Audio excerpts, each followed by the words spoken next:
అంబేద్కర్ కోనసీమ జిల్లాకు చెందిన గనిశెట్టి అరవింద్ కు భారతీయ జనతా పార్టీలో కీలక బాధ్యతలు దక్కాయి.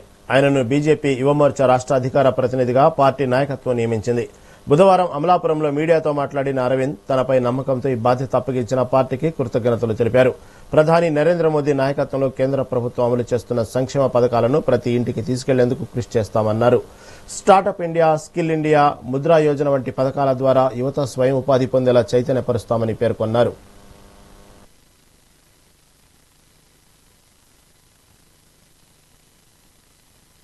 భారతీయ జనతా పార్టీలో అతి కీలకమైనటువంటి భారతీయ జనతా యువమోర్చా రాష్ట్ర అధికార ప్రతినిధిగా నన్ను నియమించడం జరిగింది. సందర్భంగా రాష్ట్ర అధ్యక్షులు పివిఎన్ మాధవ్ గారికి, సంఘటనా మంత్రి మధుకర్ గారికి, రాష్ట్ర యువమోర్చా అధ్యక్షుడు సునీల్ రెడ్డి గారికి, జిల్లా అధ్యక్షుడు అడబాల్ సత్యనారాయణ గారికి నా ఒక్క కృతజ్ఞతలు తెలియజేస్తా ఉన్నాను.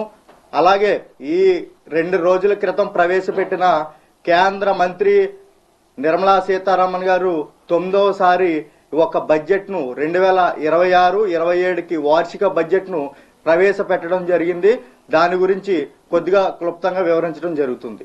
ఏదైతే ప్రధానమంత్రి నరేంద్ర మోడీ గారి నాయకత్వంలో దేశ సుస్థిరతను, సమతుల్యతను, ఆర్థిక ప్రగతిను అందించాలనే ఒక సంక్లిష్టమైనటువంటి లక్ష్యంతో 2047 వికసిత్ భారత్ ను చేరుకునే లక్ష్యంగా నరేంద్ర మోడీ గారి ఒక పథకాలు దేశవ్యాప్తంగా ప్రజారంజక పాలనలో ముందుకు వెళ్తా ఉన్నాయి. ఈ సందర్భంగా ఈ బడ్జెట్ ఒక ఆశల బడ్జెట్. ఈ బడ్జెట్ ని చూసి ప్రజలందరూ స్వాగతిస్తున్నారు.